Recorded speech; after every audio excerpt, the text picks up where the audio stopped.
Hello, and welcome to Conversations with the Candidates. My name is Sarah Bartley. I am a resident of Beverly and of Ward 3, and I will be your host today for this conversation. Really glad that you're making the time to get to know your candidates in Ward 3 for City Councilor. In fact, I'm sitting here today with Stephen Crowley. Hi, Steve. Hi, how are you? Thanks for making the time to come in and share with us. Thanks for having me. So, just to get started, we're going to have a good conversation today, I'm sure, but just to get started, for those who haven't had the chance to meet you yet, Steve, could you introduce yourself to the voters? Sure. My name is Steve Crowley. I currently reside at 532 Cabot Street. If people are wondering where that's at and how I fit into places, they consider my house as either the flag house or the Christmas decorating house. But it's a pleasure to be here. I grew up in Rouse Side. I'm a longtime Beverly resident, and I look forward to our conversations. Yeah, and Steve, why did you decide to run? The reason I decided, I've always had an opportunity to be involved. I did run before back in 2000 and didn't quite win against John Burke, but I always said that I would continue and jump back into the race at some point. And so this was the time that I thought, semi-retired, I've had the time. And with all the changes going on within the city of Beverly and strictly within Ward 3 specific, I thought now at the time at looking at all the issues and things happening there, it was time for me to jump in. All right, as far as the race. So let's talk about Ward 3. Yep. It's you and I both live in Ward 3. Yes, we do. It's a big ward, lots of little neighborhoods as opposed to sort of one neighborhood. A lot of people think of it as Gloucester Crossing, but it's really not. Starts at Henry's, goes down McKay Street, picks up Gloucester Crossing, some of downtown behind the hospital, all the way up to exit 19. So lots of little neighborhoods. How do you? I guess I want to ask you how you think about representing all these little neighborhoods. But first, what do you think is Ward 3's greatest asset? I think Ward 3's greatest asset is the people and the diversity of the people. So in Ward 3 alone, if you really think about it and look at it, like you talked about the different streets, the different areas, we have Gloucester Crossing, we have all the way down to Federal Street, where there's some different areas within there. You come back up through, you hit behind the high school, you hit behind the high school, and then again, working all the way up into our neighborhoods. The diversity of the people and stuff that are there, I think make it quite unique. And it presents some of its challenges that we have out there too. But I think with the diversity and everything else like that, we have an awesome group. Yeah, and as you're out talking to people, what do you hear from people as the big issues in Ward 3? So there's several of them as far as in Ward 3. I think a lot of it now is people would like to maybe slow down just a little bit. We've had a lot of development downtown and those things happening there, and I think they would just like to have us slow down a little bit and come back to the neighborhoods. And when I talk about that is as far as making sure that we have all the assets and the infrastructure and everything else like that set up properly as far as back in the neighborhoods go. An example, we beautiful high school. They put the high school in and did an awesome job. But when you look at behind the high school, we have Kittredge, we have Russell, we still have a drainage problem that I feel needed to be taken care of during that time frame. So as the projects are getting completed, let's take a step back and see where do we need to come back and take care of the neighborhoods. Yeah, so you're putting your finger on, I think, a real opportunity for the councilor to represent those neighborhoods. How would you actually go about representing the neighborhood? Well, the way I've been doing it since the primary is going out and being in the neighborhoods and, knocking doors and saying hi, setting up meetings within the neighborhoods, having conversations. So, one elected, if elected, I would like to carry on and do, a connect/conversate with Crowley. You know what I mean? And maybe divide up in the different neighborhoods. Pick once a month, once a quarter, just to give everybody ideas of what's going on within the city, and then take some ideas back that they may have for some suggestions. Yeah. And what would be, you think, your vision for trying to make that a two-way conversation? So I think often city government maybe communicates out whether or not the message is received. How do you think about making that a real two-way conversation? So that's, it's kind of going out and trying to do face-to-face, a lot more of that, because I'm enjoying that. As I'm getting out and I'm meeting and talking with everybody, I find I get more information and stuff by sitting there and having those conversations. So it may be a coffee in a neighborhood. It may be going out to Sonning Road, or it may be going out to a few of your streets there and organizing something, maybe grabbing, a neighbor that we'd be willing to have a coffee or whatever, and we can meet there. Or we have several of our parks, we could set up maybe a day, that they could meet there and we could all have some communications as far as that goes. Yeah, so while we're on the topic of engagement, I can't help but bring up that we really do have some lower voter turnout in Ward 3 than across the rest of the city. I wonder if you'd like to speak to that and what role you think a city councilor has in changing that. So in changing that alone, well, part of it was I think it was lack of getting the word out, especially for the primary. As I continue to talk to folks, walking out in the neighborhoods and everything else, a lot of them have said, we didn't realize there was a primary coming. And that, I know, definitely affected the turnout. So finding some different ways, but also looking at some ways. I was up in one of the other neighborhoods, up on Norwood Terrace and up in those areas, and they're like, Steve, we have a hard time traveling. So how can we get to the polls, or could we run a shuttle system of some sort? I know they have mail-in, but there's some folks out there that really still want to do. I want to go to the McEwen School and actually vote. So how can I get there? So let's turn now to a handful of issues. You've already brought up a couple of them. I wonder if you want to speak to, I know you've been involved in Voices of Concern. I'd like to bring up, just earlier this month, the Salem News published an article that said that Varian is still considering different abatement opportunities related to the groundwater and soil contamination. This is a decades-long issue. I think it's been well reported. But I would love for you to speak to how would you approach being involved in that issue as a city councilor? For me, I would be involved in it not only because of the city councilor, but it's actually in my backyard. I sit right across the street from Shore Country Day. I've been involved in some of the meetings. I actually went out with Claire, the head of Shore Country Day, and we walked to the fields, and we walked in the back where the contamination and stuff is. Saw the stream and different things and it's just simply amazing that Varian and that group have not fixed what needs to be done as far as the contamination. So for me, I would stay aggressively involved and it continue to be the forefront of what's going on out there. To include, so Varian came to Beverly umpteen years ago, and there was probably some, the city maybe gave them some different things because they're coming in here. Now it's time for them to step up and take care of their property that they've, and worry about the folks as far as the city goes. It's time for them to step up, and it's been over 10 years, and now we're still dragging our feet, and I think it's time we have to, take care of it and get it cleaned up. All right.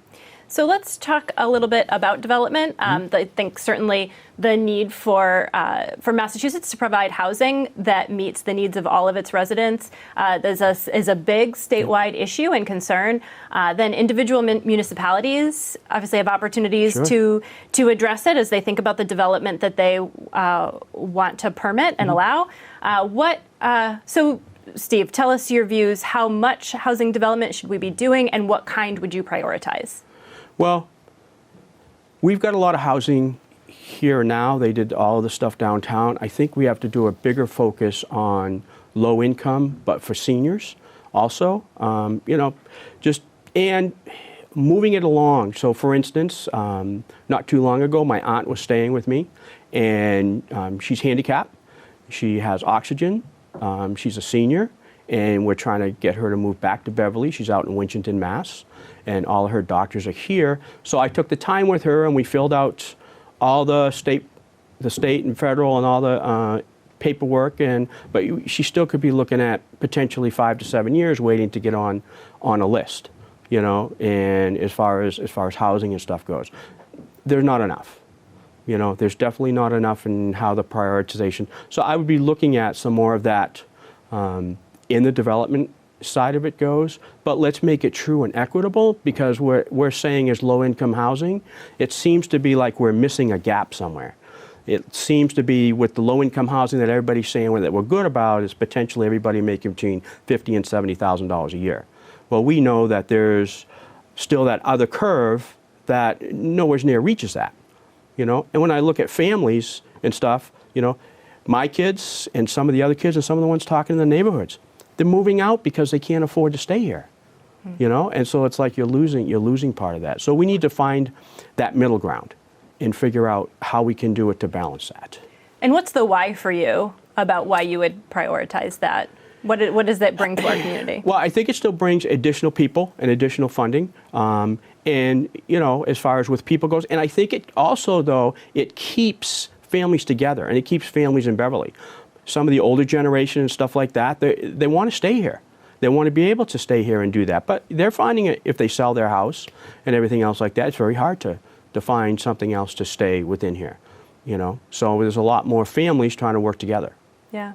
So you've brought up already the diversity of our ward, certainly the diversity in different types of housing, but of our people, and that is our asset. I think one of the things that I've taken away from Beverly's conversations around racial justice and equity over the last couple of years is that issue is not solely sort of the job of one or two people in the city, but really needs to be shared by everyone. It does. So tell me a little bit, how do you think about that, and what do you see as the role of the city council in justice and equity issues? So we all need to work together. It doesn't matter who we are, where we come from. We all have skin in the game. We all belong to this community. We all have a voice. And, you know, to be fair and everything, we all need to work together. I always do everything as a team approach. And in my, you know, my military career, I've had the opportunity to work with everybody. You know what I mean? So, and diversity within the services is quite a bit. And we were able to move things and bring things together and move it forward. I think we all have some different things that we disagree on or whatever, but there's a time that we need to come to the table and all talk about it so that we can move forward as a community, as a ward, and as a state. Yeah, and is there any responsibility that you think the council has for this? Well, I think we still need to, as far as the council goes, is to make sure that we're doing everything that we can as far as passing anything for monies or whatever else, that it's equitable across the board. Okay. So I'm going to change gears a little bit. One issue that hasn't come up yet, Massachusetts is a coastal community. We could certainly expect to experience climate change being right here on the coast. Yep. We have taken a number of steps as a community to become and plan to be resilient. Do you think they're the right steps? And is there anything more we should be doing?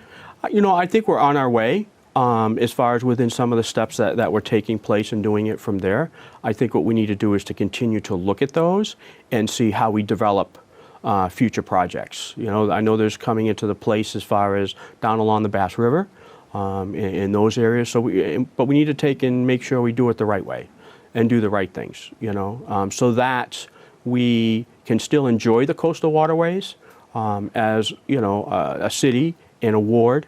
I mean, where we have beautiful walking areas that come back in and through, and I like to see us keep that way. Yeah. And going through, even, you know, as we go through things. And, I mean, do you think we've taken the right steps so far? I think so. I think so. Okay. You know, there's more to be done. I think, and as we address each situation, we adjust. If it's still working good, then we stay with it. If not, we make some adjustments. All right. What other priorities are you hearing from the voters in Ward 3 that we haven't talked about yet? So some of the priorities that I'm hearing have a lot more to do, I think, with the typical ones: the streets, the sidewalks, the parking, the traffic. More for me, it's a lot more the traffic, because on Cabot Street, and I mean, I know coming out of your neighborhood and up on Sonning Road and everything else like that, when you look at timing, we have anywhere between 2 o'clock to 4 o'clock in the afternoon. You can sit out my front door and we have a parking lot going both ways because of how the schools let out and who's letting out where. You have a round of all the schools letting out, and then you have, after that, you have Cummings letting out. So what's the fix there? I don't know. It's, you know, one of the things that I'm going to be looking at with, you know, the traffic division and those folks. I will tell you that I know that Short Country Dave made an honest change in what they do. They bring everybody in onto their facility, and they let them out that way versus trying to tie up Cabot Street. So hopefully, we can continue to look at traffic patterns. Yeah.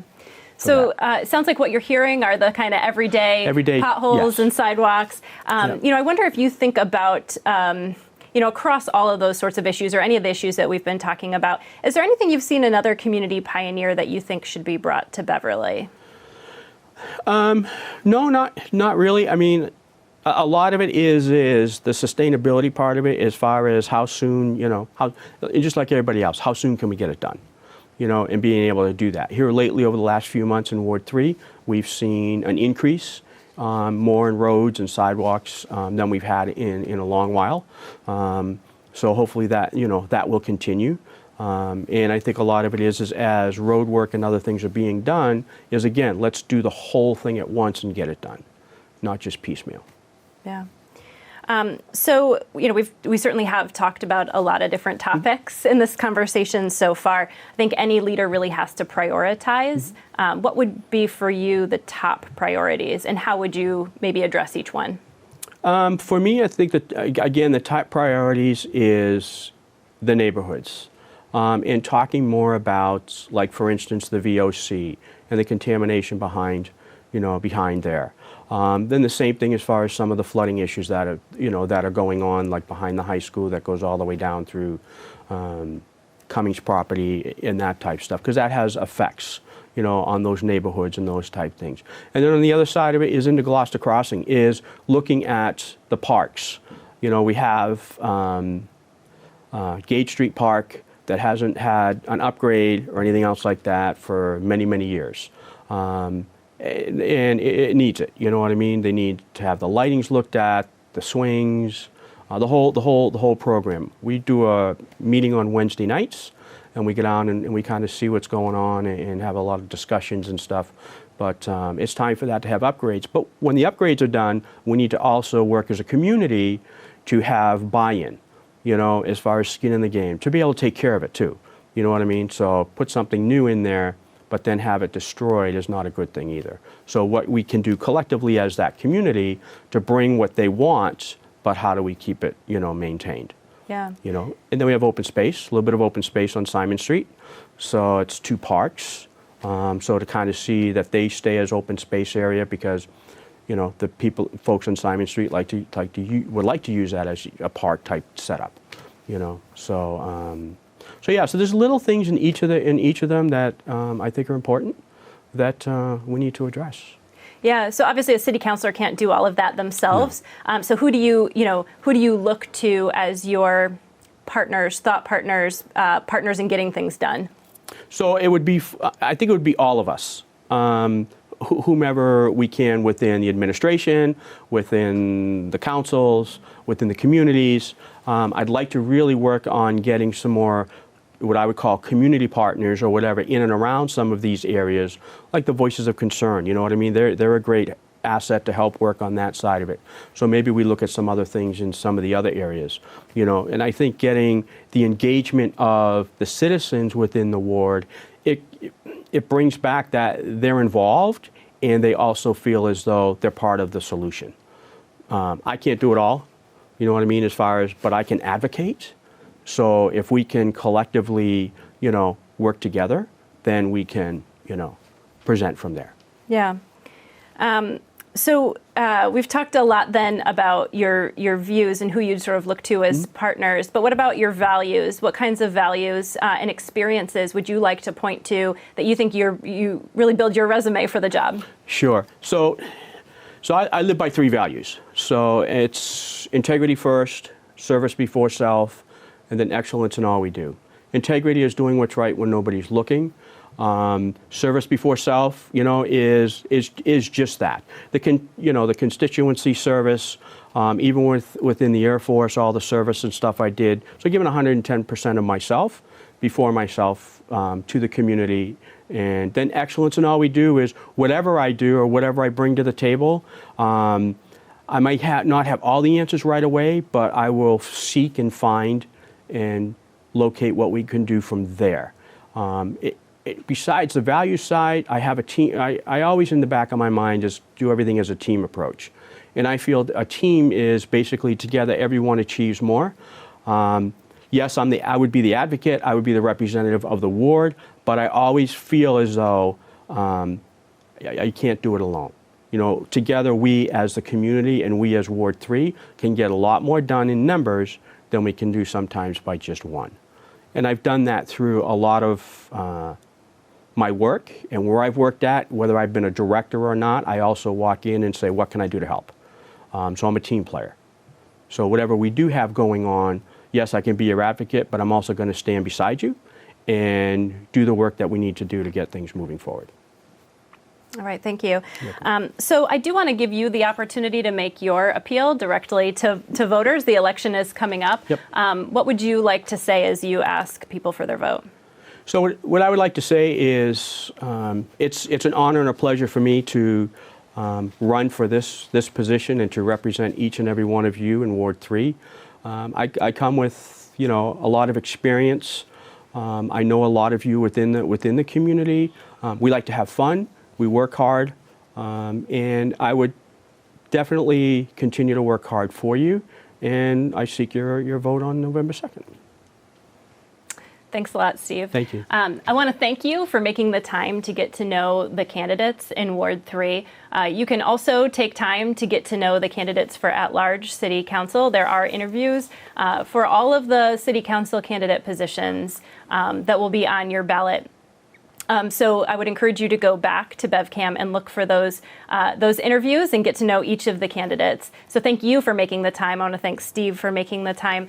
And I also want to let you know that on your screen in just a moment, you're going to find phone numbers and important dates that you can book so that you can make a plan to vote and bring a friend.